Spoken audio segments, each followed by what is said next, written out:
Hello, everyone. Good evening, good morning. Hope everyone is doing well, and welcome back to the Bundesliga show.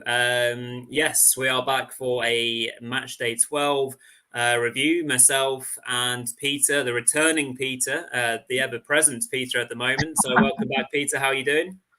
I'm doing great. It's as always, it's a pleasure to spend an hour with you talking about the greatest football league in the world, in my biased opinion.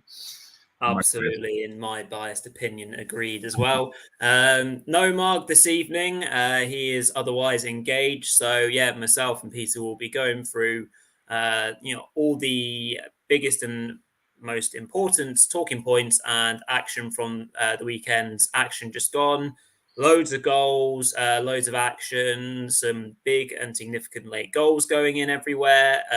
So before we get into that, just a little bit of admin as per usual. So we are in partnership with brilliant Bundesliga boxes who roundabout now have probably run out of their Christmas boxes, but do go onto the website, check them out on Twitter just in case they've got some left. I think their latest batch as well is running low on stock. So again, get yourself over there to make sure you get yourself an early Christmas present or get someone else that you care about something sorted just in time.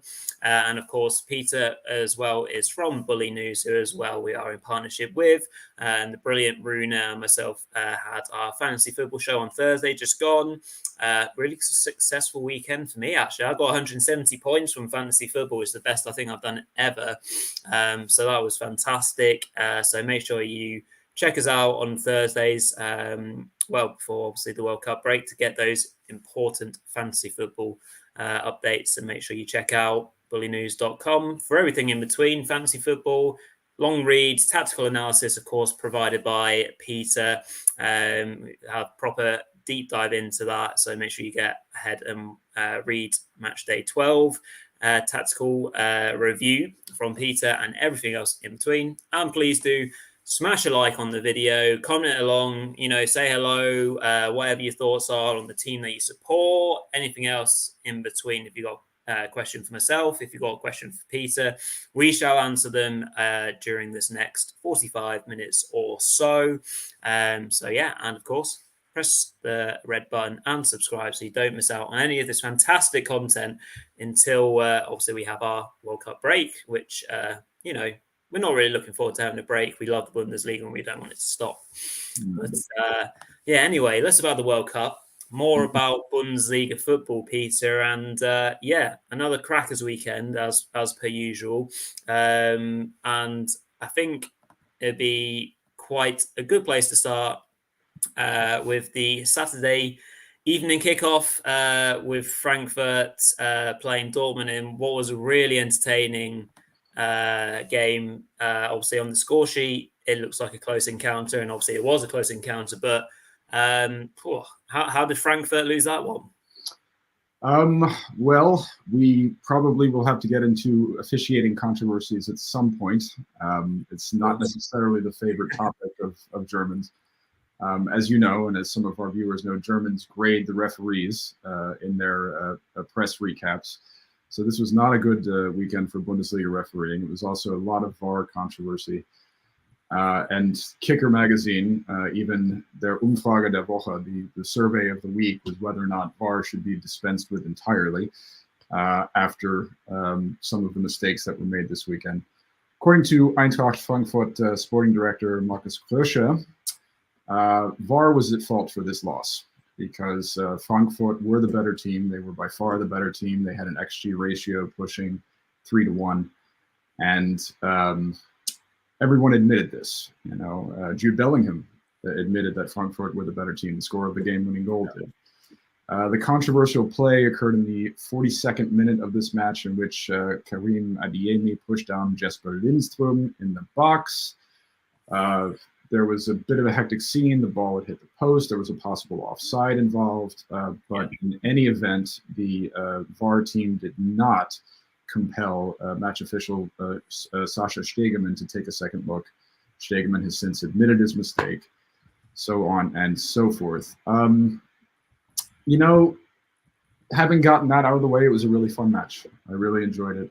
I thought that Dortmund, while they certainly were not the better team, really showed that in their new tactical setup with Julian Brandt as sort of a false 10 or pseudo 10, can really thrive. And Brandt scored another great goal. Bellingham does Jude Bellingham things, if I pardon the cliche. I don't know how else to put it. So they did play overall a good match. And of course, Gregor Kobel, one of the reasons why Dortmund, one of the many reasons why Dortmund is always Vizemeister, always the bridesmaid of the Bundesliga over the past few years, has been that they never really did have the right keeper, not in Roman Bürki, certainly. Mm-hmm. So a fantastic game from Kobel as well. A shame about the controversy. A shame that we didn't get more goals, because Frankfurt could have nailed in about 3 or 4 more. But overall, a good match worthy of the top spiel. And it's my personal opinion that both of these teams, in the form that they're in, of course, we had that World Cup break, but they are both contenders in my opinion. I think that they could both challenge with the way that they played. Yeah, absolutely. It was a really interesting game, and yeah, Dortmund kind of. Well, I guess they were clinical in their chances with an XG of under 1, and they scored 2 goals, as you mentioned. Bellingham just doing Bellingham things, and Brand taking that chance well. So Frankfurt from a defensive point of view, a couple of things maybe in both those goals that I saw personally. Well, it's not hard to spot the fact that Julian Brand was unmarked in the area, so that obviously something for Frankfurt that they wouldn't have been pleased with. On the reader, kind of the match report on the Bundesliga website, they described the second goal as an incisive or a great pass from Moukoko into Bellingham, but as Süle plays it into him, Jasic, who's been playing really well as a centre-back, as a kind of substitute centre-back, I thought he didn't do a lot of good things, but he made a rash decision to try and make the intercept, didn't make it, and kind of the pass goes into Bellingham and he does the rest. So a couple of things there that Frankfurt could have stopped, but it was just at the other end of the pitch where they're up against an inspired Gregor Kobel, who I desperately miss at Stuttgart. My. I was really sad to see him go, and I knew he would thrive. He's a great goalkeeper, and he was man of the match for them. The one near the end, I think, against Kolomuani. He doesn't know an awful lot about it. To be fair to him, the one that comes off his heel, I think, and kind of goes out. But yeah, some amazing goalkeeping. So, Peter, to kind of finish up on this game, Frankfurt can't take too much kind of disheartenedness from this. On another day, they'd probably score 3 or 4, or do you think there are certain things from a tactical point of view that they maybe missed in that game? No, Oliver Glasner is still in his, well, it depends on what you want to call it. It can be your, 3-6-1. It can be your 5-4-1, whatever. The only difference was, of course, that Christopher Lenz was injured, so Luca Pellegrini had to come in. Yeah, he did not have a good game defensively. Tuta did not have a good game defensively. Neither did Jakic. But the offensive engine is absolutely purring. Kamada got a goal. He was fantastic again from out of that 6 slot alongside Sebastian Rode. Lindström was great. Mario Götze is in the best form this makes Germans very, very, very, very, very, very happy. In the best form that he's been in years. More great pass pickouts. Yeah, I wouldn't really, and there's not too many negatives for Frankfurt to take from that. Aside from some of the shaky defensive performances, which on a different day, well, they have a different day. They have a different day coming up, and I think they can feel confident heading into their Champions League fixture. Absolutely. A couple of comments that have come in the chat, which we'll come to in a second. One thing that again just popped into my head, and it's the form and kind of newish position for Daichi Kamada. One thing that myself and Mark have always talked about is the fact that he just lacked that clinicality in his game. I think it sums up in what he scored, 7 goals this season, and combined in the last 3 seasons or so, he'd only maybe match that number, or it was certainly a similar level. So, Peter, is he thriving in this kind of deeper role? Because, he was picking up the ball from the defence a lot on Friday. Yeah, he scored his goal and a really nice strike again. So is there anything in that Glasner's kind of picked up with that, that partnership perhaps with Roeder as well? Yeah, that's an interesting point. I think that Kamada to me has always just been a fascinating player. Ever since he, for the past 3 seasons, he has always just been incredible. His potential, he doesn't always realize his potential. That much is true. Yeah. And what's so great about Oliver Glasner is that he's willing to move things around tactically until he gets what he wants. We've got Dine Bimbe as a wingback. He's not trained there. We've got Jakic as a center back. We've got Kamada at the 6, So he moves players around in all sorts of different constellations and seems to be able to bring the best out of them, even in positions where they're not ordinarily thriving. And Kamada, with his speed and with his technical ability, I think he can probably thrive anywhere on the pitch. But what Glasner has done at this stage this season is precisely what he did at this stage last season. Is he found out his best 11 out of, after some experimentation, and he stuck with it. I mean, Glasner is he will fix the constellation, and then if it ain't broke, he will not tinker with it. And I think when he was with Wolfsburg, he famously rolled out the same 11 with 8-9 matches in a row in 2021. So that's what makes him a great head coach. And Frankfurt have the right man in the job. That's all there is to it. And I hope, please, Kamada, please stay. I know he's been wanting to get out of the league for several years and go elsewhere. I hope he doesn't do the Kostic next summer. I hope that he stays, because we really love having him in the Bundesliga. He's one of our great assets, I think. Yeah, he is. Yeah, I completely agree with that. So I'll come to a couple of comments in the live chat at the moment. Balam checking in and saying, good evening. It says that he's surprised that Rory is dressed up as Hasenhüttl with the baseball cap. I aim to please. So yeah, thanks for spotting my obvious attempts to like good old Ralph. And a couple of questions in from Balam as well. So referring to obviously the fact that we speak about Jude Bellingham a little bit and mentioning Yusufa Moukoko, who's 18 next month. Is he going to sign a contract with Dortmund? And I think this is kind of linked the next comment to it. Do you see him going to Bayern, Liverpool, or are these only rumours? So the player obviously will want minutes. Obviously, completely agree with that. Peter, what are your thoughts on Moukoko? Do you see him trying to force the move at any point?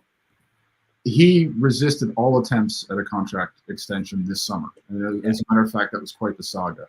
There wasn't a week in which I wasn't logging on to the Bully News portal to get caught up on the news where there wasn't something else about, Moukoko resisting attempts to sign a contract extension. He's obviously a mega talent. We've known that he's a phenom for a very, very long time. I mean, the amount of goals that he scored as a 15-year-old for Dortmund has always presaged that he is going to be, if he remains healthy. He had an injury-riddled season last year. Let's not forget that. Somebody who could be the next big thing. Footballers of that talent level, the agents run the show at that age. And his agent is not going to allow him to re-sign if there's any chance that he can jump up to the Premiership. If he gets hurt again, that's a different story. Then maybe he re-signs for a couple of years. But I don't think that he's going to resign.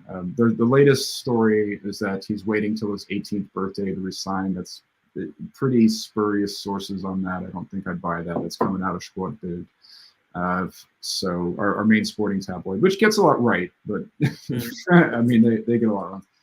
Yeah, I don't see it, unfortunately. I think that you're looking at a departure for him next summer, just as the case with Bellingham. I mean, it's not. Yeah. We'll take Job, I suppose, from Birmingham, and we'll ship you over Jude. Yeah. Why not? That's just how it goes. Yeah, true. Maybe if we don't talk about it, it won't happen. So yeah, I've been that superstitious before in my life. Yeah. Good stuff. Right. Well, yeah, we'll move on then onto another game and maybe another team that certainly maybe myself and Mark haven't covered too much in recent weeks, maybe because of the lack of goals, generally speaking, that they've been involved with. But and talk about the Wolfsburg Bochum match and the fact that they were able to open up their their goal scoring shoes or heads during the match against Bochum. Wolfsburg have very quietly been on a okay run of form. They're 6 unbeaten now, including this big win for Niko Kovac. And Bochum, coming off the back of a very impressive win against table toppers Union Berlin. But they were brought back down to earth very quickly, and Wolfsburg produced a very impressive performance. And I know you in your recent article, Peter, picked out Felix Nevecha, obviously the lesser known brother, but maybe not lesser known for much longer after his performance at the weekend. Yeah, I mean, they were two set piece goals. Niko Kovac surprised a lot of people by saying that Felix Nemecha was his best player on the pitch, his man of the match in the previous round. And now it appears there is something to it. He has his first brace. He nearly set up his brother Lucas. Both of these are Englishmen, by the way, who were stolen from the Isle. Just like Jamal Musiala, sorry about that. Yeah, I mean, I think that tactically speaking, Kovac has them where they need to be. It's a 5-4-1 or a 4-1-4-1, whichever you would prefer. The key is Maximilian Arnold, the Dresden native who has been with Wolfsburg for a long time. He is the captain. The skipper is excellent on both sides of the ball, also on set pieces. And yeah, well, quite excited. I mean, you're not going to see Lucas. I don't think you see him get called up to the German national team during the World Cup break, not in the form that he's in. And Felix has just been with the U21s thus far, so it's far too early for him. But we've got the two brothers playing, and he did come close to setting up his brother not once but twice in this match. So I think that yeah, they have a bright future. Wolfsburg probably has a very bright future. The way that they've stabilized, and the way that they're playing right now. So it looks good for what we like to call Germany's green company team up there in the northern Autostadt. I mean, we Germans, we have our fun with Wolfsburg. We have our fun joking about the ultras, joking about the attendance there at the Volkswagen Arena and things like that. But the truth is that we actually do like the Wolfsburg ultras, the fans. They have a good sense of humor. They're fun to watch a match with. It's not like with Hoffenheim or Leipzig or something like that. It's good to see them succeed, and I think that they have a very talented team. I mean, last year under the stewardship of both Mark van Bommel and here's your Halloween scare, Florian Kohlfeld. Oh my God! I mean, the talent was just wasted. So yeah. I mean, it's good to see them thriving again, and I think we can expect big things from them. Yeah, absolutely.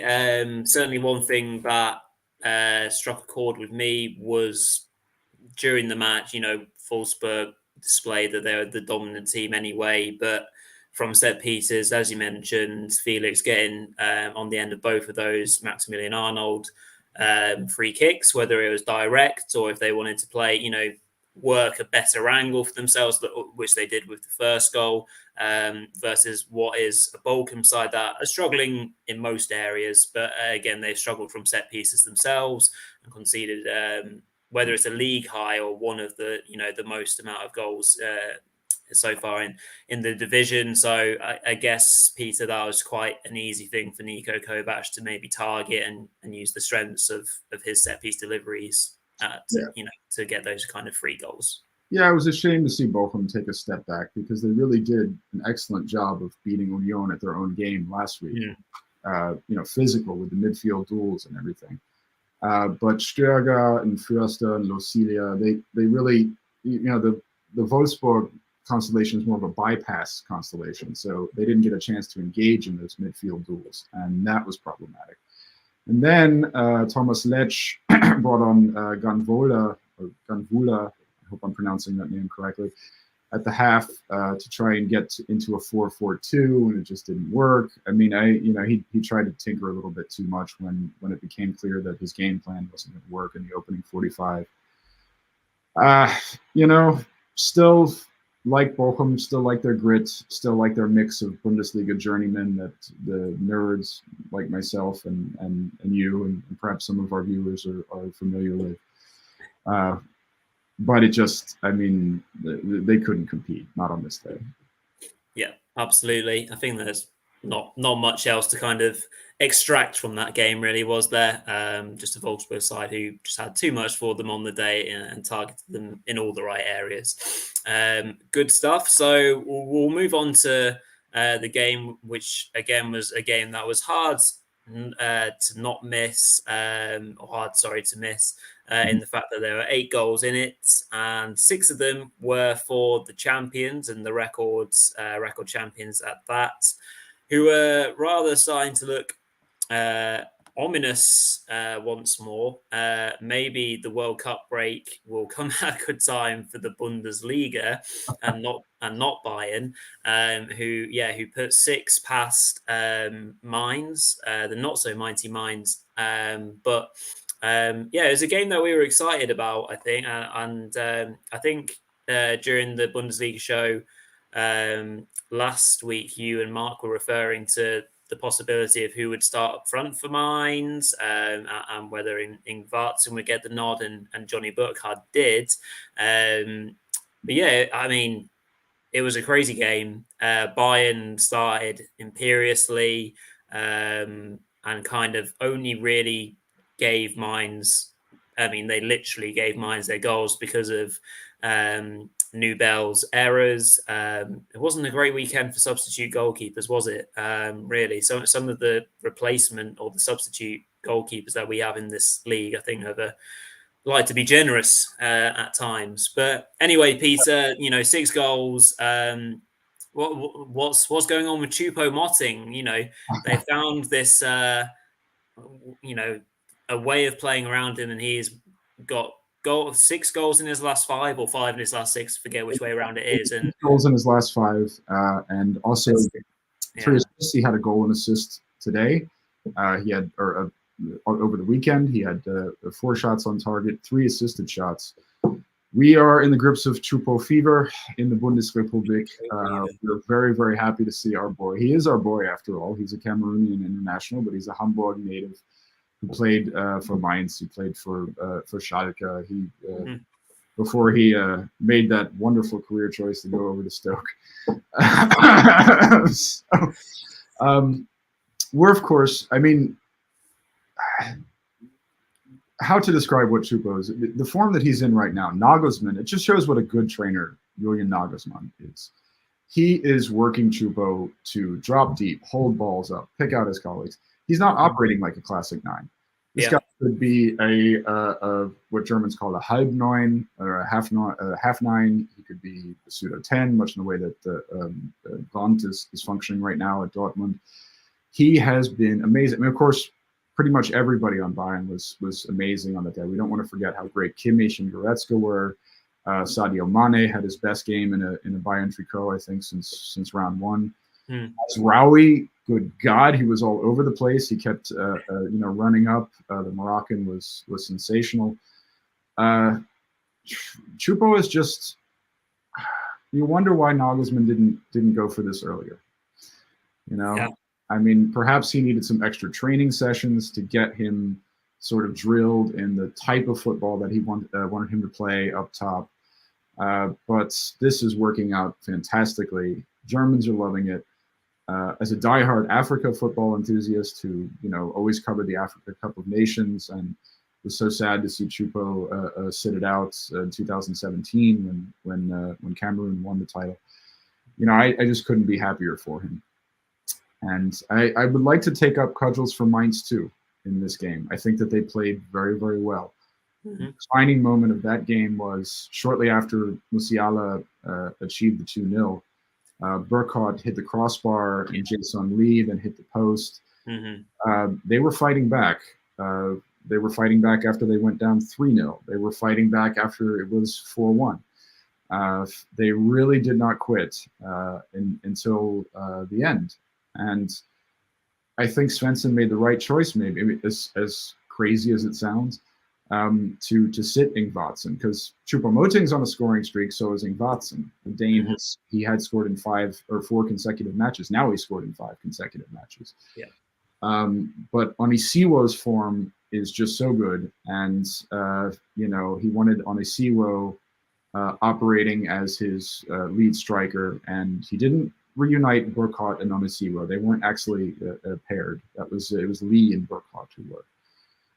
Interesting tactical selection. It came about as close to working as you can hope to get against Bayern in their current form.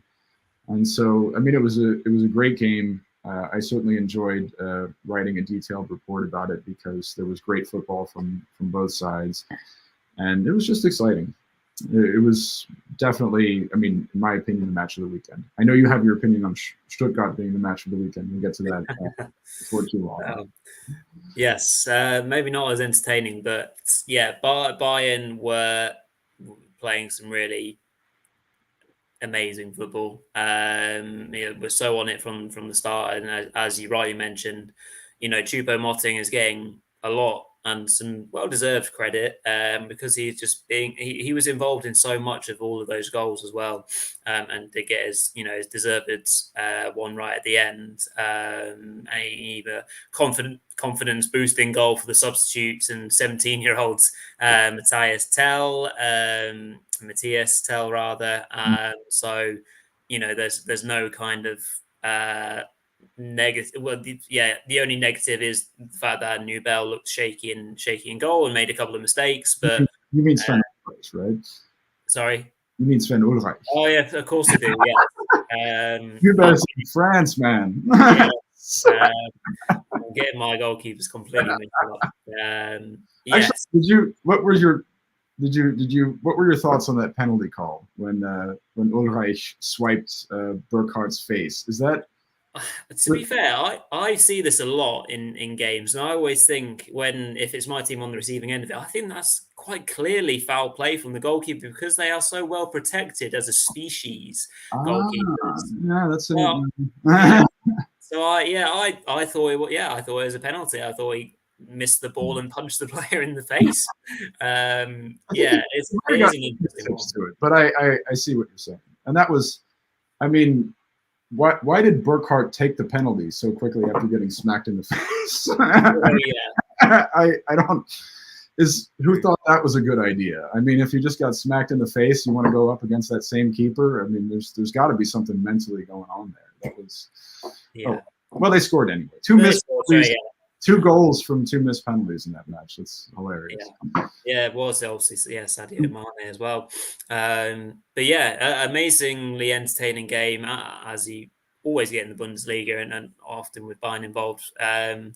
They returned to the top of the table for the first time since early September. I think it was all briefly until Union's heroics, but we'll maybe come to that in a bit. Some more comments in from Ballum, so I just want to come to any of these that might be a question. So I think there is one here. Let's just pull this one up. Leipzig owned by one man. RIP to the owner of Red Bull. Football related question with Hoppy being old and Red Bull, the new head owner. Do you think it will affect Leipzig in the future? Peter, so I'll send that over to you. Well, I mean, Leipzig are, in principle, locals can stand for the board in Leipzig, in principle. So what they do here is they have this sort of obfuscated 50+1 violation that Germans are not particularly fond of. And many of us were tolerant of Leipzig because we went for 10 years without having a team in the top flight from the former East, from the former DDR. So we were tolerant of Leipzig. Leipzig didn't get anywhere near as much hate as Hoffenheim did. And for the record, I mean, I'm not somebody who would put Dietmar's face in the crosshairs, or put up a Hohenzollern banner or something like this. But the essence of German footballing fandom, and I say this as a long-suffering Kaiserslautern supporter, and Schalke fans will tell you the same thing, is that we know that our teams are going to deliver us heartbreak, but we would rather they deliver us genuine heartbreak than have some sheikh come in or some rich guy come in and just immediately, buy all this stuff. And we're quite stringent about that. Mm-hmm. Yeah. So, yeah, I mean, the Leipzig question is a little bit difficult to answer. Most of the sympathy for Leipzig is gone because we have a real East German team in the league now, in FC Union Berlin, the club of Nina Hagen and Wolf Biermann. It doesn't get more East German than that in Köpenick. We would be okay if some locals stood for the board in Leipzig, but I really don't think, in principle, they can stand for the board. In principle, everybody can stand for the board, but I don't think the Red Bull GmbH will allow for that. Okay, this is a Austrian company that has a lot of money invested, and they have a system. They have a system all over the world, in Salzburg and New York and things like this. I don't think that the Red Bull GmbH, which is an Austrian company, we're not happy about Austrians interfering in German business for obvious historical reasons. I don't think that they're going to allow fan ownership to take place there in Saxony, even though in principle it's possible. It's possible. In several years, the locals, some more local fan societies and supporters groups could get involved. They could get on that board, and they could influence Leipzig as a club. It's possible. And it could happen in Hoffenheim too, because Hopp is an elderly man, Yeah. So in both of these cases, these could be transformed into fan-owned clubs. I would say that's, but because they're backed by companies, Red Bull GmbH in Leipzig and SAP in Sinsheim there. How does it happen? Okay, we have our company teams, so Leverkusen and Wolfsburg. They are non-50+1 teams. It took us a long time to accept them. And I don't see, too many Germans accepting Leipzig and Hoffenheim unless more fans are involved on the grassroots level. And that's what has to happen. And they're going up against companies. So, yeah.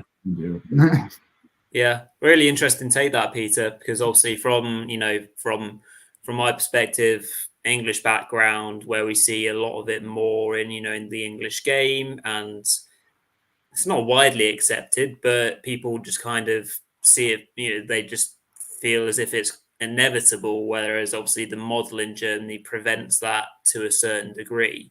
But yeah, it's interesting your thoughts on Leipzig and Hoffenheim. I mean, would you say one is more likely than the other to have, a local kind of representation to it eventually, or would you say that both of them really don't have a chance? Obviously, as your theoretical. Leipzig probably has more of a chance than Hoffenheim, because Hoffenheim is based in a smaller. We call them the Sinsheimers. They're really a team from Sinsheim, not from Hoffenheim. But that's a smaller town and it's a bigger company. Leipzig is a larger town, but also a multinational. Well, both SAP and Red Bull GmbH are multinational companies. Yeah. Hopefully, we're not boring everybody to tears with this with this talk. I find it a fascinating subject, and I enjoy getting English views on it as well. Many English people say, "Oh, we would love a 50+1 structure," but then something like Newcastle happens, and everybody's out on the streets in Arab attire and things like that. So I find this a fascinating discussion. I'd love to have it with anybody, anytime, of course. Yeah. But we are reviewing the match day, of course. Yeah, absolutely. And maybe it can be a show for for a future day where we're doing our talking point, and we can really focus on that for a full show, because it would be a really fascinating thing to really dive into, and comparing models and stuff. But yes, we'll kind of get back to the match review. But yeah, thank you for your question anyway, Ballum. Really sparked some interesting thoughts there, which is great. And yeah, so we'll kind of move on to a game that involved a very late goal, an important goal. I'll try and say that without smiling too much. And yeah, it was an important win for VfB Stuttgart over FC Augsburg, which helped the home side leap out of the relegation zone for now, and felt like a really big moment in the season to date.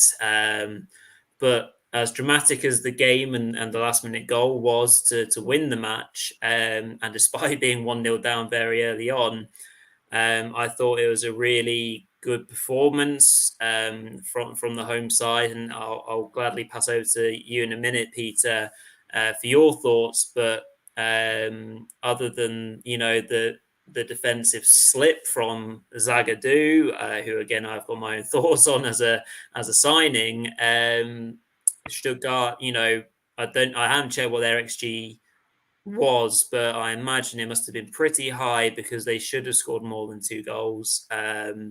And I thought were well justified winners of that match. Peter, what were your thoughts on this game? There actually was 3 to, I believe, Augsburg's 0.75. So it was a big, as a Stuttgart fan, you have plenty of reason to be smiling after this result. Michael Wimmer, the interim trainer, he sort of stumbled onto a 4-4-2. He was forced to reorganize because Kostas Mavropanos was not available. Yeah. You mentioned the early slip from Zagadou that allowed Niederlechner to score. That was probably the only criticism really I had of. I mean, besides finishing problems, but it was a really good 4-4-2. Wataru Endo with Ahamada, that was an excellent pairing in midfield. Ahamada has just been fantastic. I remember when he first came on the scene in the Bundesliga 2021, and he was a spring, and he just simply was not ready. I mean, he was making mistakes left and right. He's really matured and developed as a player. It was, what did they have? They had 2 efforts cleared off the line. Plus Luca Pfeiffer hit the crossbar.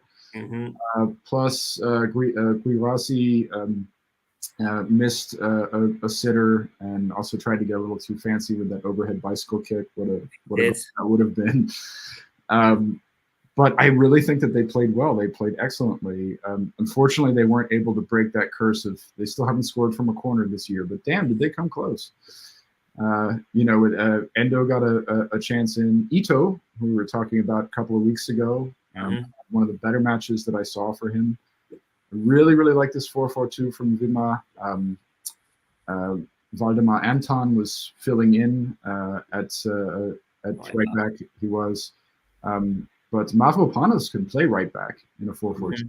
I mean, he comes forward all of the time, even when he's in 3.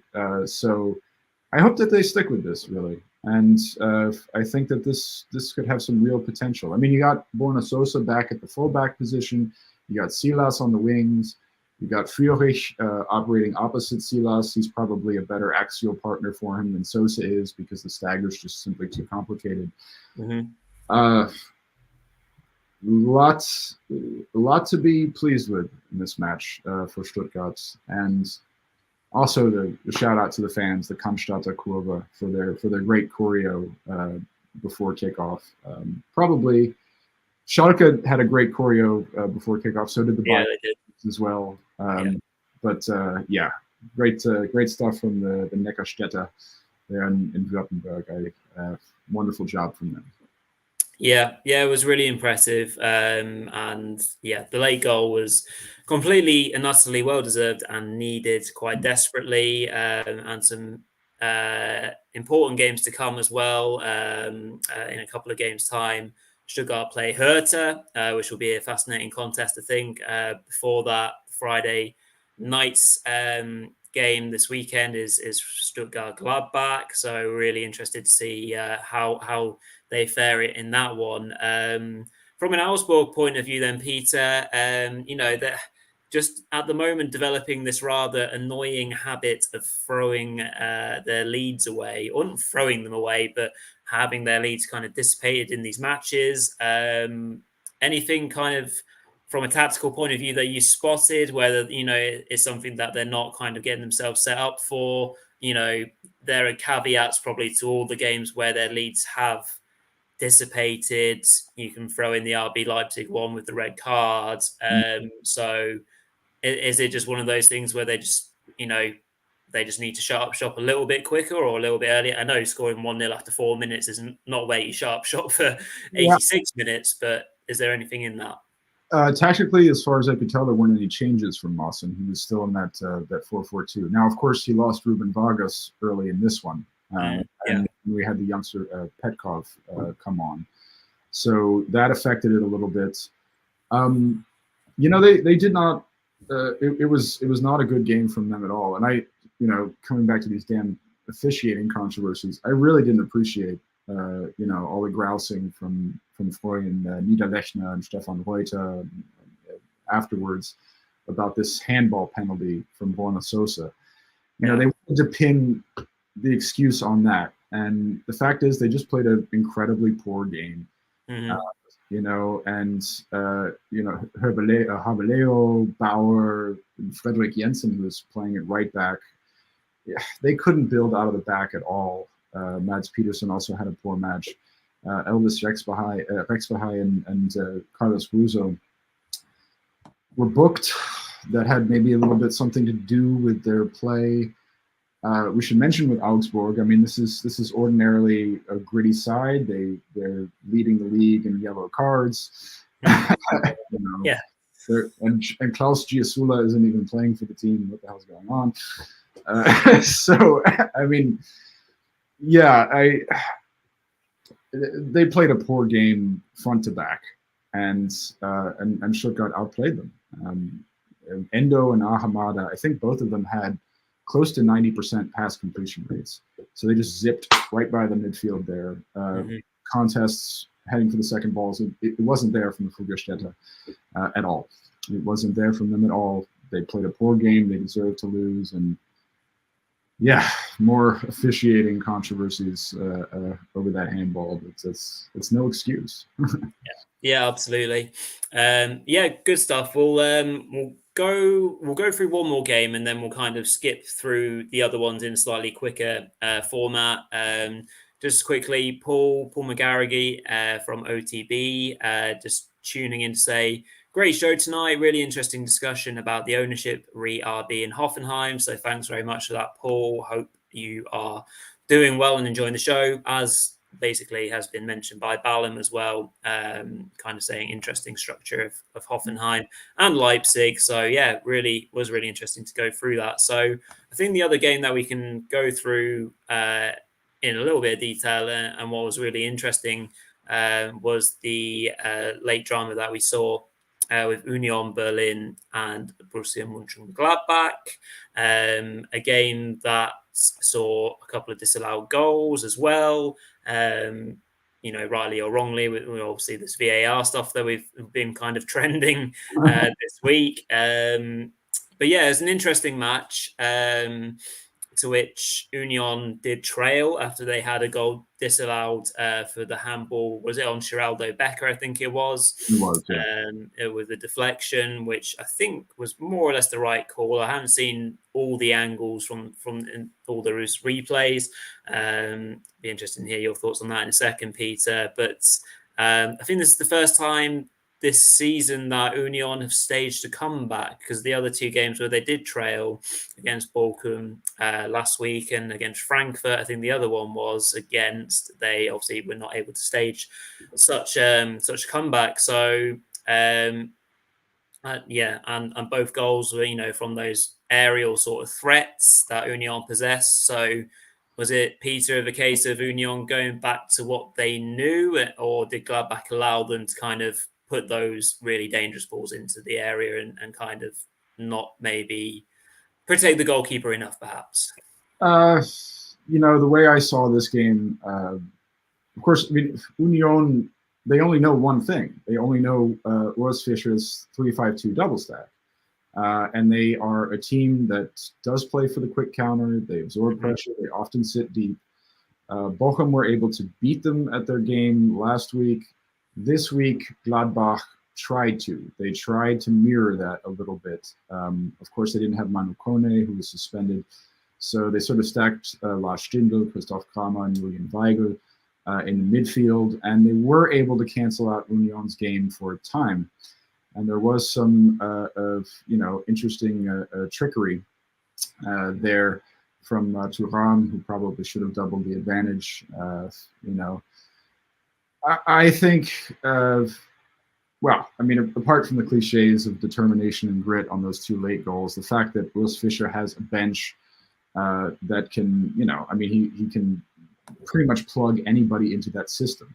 They know the system. They're drilled in the system. Somebody like Kevin Behrens, a journeyman Zweite Bundesliga striker, he's been the hero for Union before. Last year in the Conference League, as a matter of fact, twice he scored 2 goals. So, and Sven Michel as well is another one that you can just plug right into that system. I hate to say this as a Lautern fan, but I don't think Tobias Sippel looked very strong on those goals.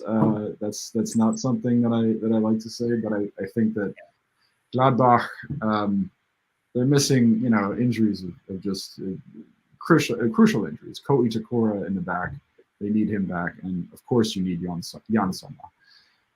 You need him, and it's. What can I say? I mean, it was a game that was where the 2 sides neutralized each other for very long stretches of time. So there were plenty of stretches during this game where the ball was stuck in midfield and the 2 sides were playing evenly. But Gladbach eventually wore down this attempt by Daniel Farke to mirror their constellation. And then we have some questionable goalkeeping problems there towards the end. That's my take on it. In any case, do you have a different one? Not so much. No, I agree with what you said. The goalkeeping issues that ensued. We've seen plenty of that this weekend in the Bundesliga, and historically in the seasons that myself and Mark have been doing this show, we've not been exactly we've been spoiled for choice in some of the actions that some of the goalkeepers have produced at times. So, that's no great surprise, I think, from that point of view. And Union are just, great that they found a way. Great for the league, I think, as well. That kind of morale-boosting thing to kind of hold off the relentless Bayern for another weekend, however long it may last. By any stretch, are we calling this a title charge? We can for now, but whether it is a genuine one. You can see that if you look at Union's last results, I mean, this is still a low-scoring team. This is not your fireworks team. So, it's my opinion that Bayern will go into the World Cup break as leaders. They have an easier schedule. It's 3 remaining matches, as do and FC Union don't. So. Yeah, hoping for a top 4 finish from our Köpenickers, but I don't think they maintain the lead going into the World Cup break. It's hanging by a thread. I mean, and they can't compete with that powerhouse, unfortunately. Yeah, absolutely. Right. Well, for the next 5 minutes or so, we'll just kind of run through the other games in slightly less greater detail and see if we can pick up anything in particular. Obviously, Friday night got us off to a very close start with Werder just edging it with their 5th win of the season, and Füllkrug at it again. A sublime header to win what was a very close contest, and Hertha's issues of not being able to find the back of that net were, quite apparent again, Peter. What are we going to do? I mean, it's just, when you look at that roster, there's so much talent on it. There's so much potential on it. And I like what Schwarz has been trying to do tactically. I mean, the idea of putting Stevan Jovetic as a short striker, a service striker, is a great idea. If the Montenegrin wasn't so bloody well injury prone. I mean, you're seeding that. And, Konga he got off the mark last week, was it? Luka Bacchio, Ejuke, whichever way you'd like to pronounce it. He had a chance late on where, I mean, if he had just taken a couple more touches and gone towards the goal, there you got it. And you got a 1-0 lead, But, I mean, let's look. Werder are a very good team, and they got some of their key actors back this week. Veljkovic was back there to stabilize the back line. Bittencourt was back in the lineup. He was. So that Romano Schmid could operate much better. And this Bulgarian kid who's playing as sweeper, Ilya Gruev, keep that name in mind. I think 2nd consecutive week, he's really impressed me with his maturity. We'll see. I think he's a name that's going to become more familiar to people from now on. But it's Hertha. They try, they fail, they win, and we console them every year. And this year is no different. We'll be phoning up our friends in Berlin to tell them that everything's going to be okay when maybe it's not. Absolutely. So a run-of-the-mill win for Freiburg. They looked in relative control against Schalke under head coach Thomas Reis. Obviously, he says he's under no illusions as to the challenge that he's undertaking or trying to go forward with. And just anything that Rice might be able to bring tactically, other than, again, what we maybe said a few weeks ago, just trying to batten down the matches a bit more? I think they actually have the right coach in place. They have an old school trainer who knows how to, seek out the positive attributes of seasoned players. Some of the calls I liked. Of having, Bota pair with Karaman on the flanks. It's a shame that Wijan, the Dutchman, got injured. They've had just horrible injury luck Schalke have on the back line this season. My big thing, and I've said it 2 weeks in a row now, I'll go ahead and say it 3 weeks in a row now, Tom Kraus, the Germany U21 international, and Alex Kral, the Czech, are very, very talented midfielders. And they need to be paired together in the 6th slot, like Rice did in the 4-2-3-1, whether they're good or bad, because they need to develop coordination. They need to learn how to set up the play. They need to learn how to make sure that these Schalke charges are, that there's some intuitive understanding amongst them. So what Frank Kramer was doing was he was always separating them. And at least Rice had the good sense to keep them together, even though neither one of them really played a good match. I mean, those two need to be your 6s, and they need to keep working through thick and thin and through good and bad.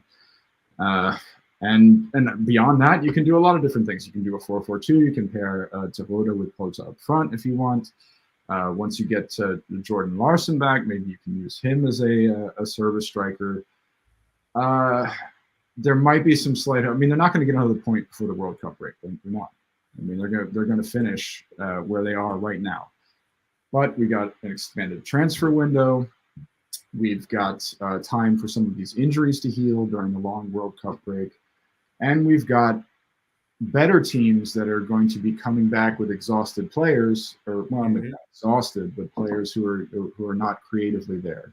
Yeah. So there's a slight chance for them, just like there's a slight chance for Bochum in avoiding the drop this year. Absolutely. So yeah, we'll round it up there. Just quickly, Ballum's referred or reminded me of course, the European action coming up and some big games for our Bundesliga sides midweek. So yeah, obviously, good luck to all the teams involved. Fingers crossed, very much for Leverkusen to see if they can get themselves a Europa League berth. Frankfurt, obviously, with a really big game coming up, as well as Union Berlin. Freiburg have already sealed their place, done a smashing job. Dortmund and Bayern, and obviously Leipzig have got a very big game as well. So obviously loads of really big European matches to come this week. Peter, just very quickly, who are we tipping to maybe make it through, or who do you think will maybe just fall short? I'm going to tip all of my beloved Bundesliga teams to either get a referral to the lower competitions or make it through, and that's the beauty of being in Bundesliga, being a German football fan, is that you have your preferences, you have your favorites over the course of the weekend, but when it comes midweek, you're behind them all, even Leipzig and Hoffenheim. You want to see the German representatives succeed.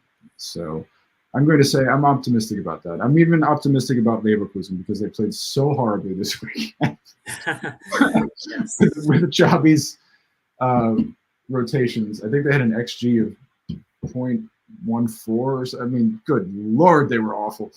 And that was because of the rotation. So I think that Xabi is going to have his best on the field, and they're going to go ahead through. Yes, fingers crossed for everyone involved. So yeah, just before we finish up, make sure that you go over to the Twitter page to make sure that you don't miss out on any of the content that's coming out, written articles, and all the different shows. So head over to Over the Bar FB and Over the Bar Extra. Head over to the website to check out all the articles as well, otbfootball.net. And as already mentioned, please do like the show if you enjoyed what we've been going through today. Comment subsequently if you're watching at a later time. Absolutely brilliant. And subscribe to the channel so you don't miss out on any of the fantastic content that we've got coming out. Pre-World Cup, we're going to be doing as much as we possibly can do. We've not done a watch along for a little while, so myself and Mark are going to be on that. We'll try and do 2, maybe 3 before the World Cup. We'll see what we can do. Fantasy football, really important weeks ahead, so make sure you watch that on a Thursday. And all the match day vlogs. We've got one dropping again tomorrow. Mark's been out again. What? Where'd he go? He went to... where did he go? Well, we'll just reveal tomorrow. I can't even remember off the top of my head. And he's going... Tease, man. You're a tease. What the hell? Yeah, brilliant advertising. Not so much. And he's even going to Bayern into Milan. But that will come, obviously, in the days ahead. But so much coming from the show. So please do keep an eye out for it.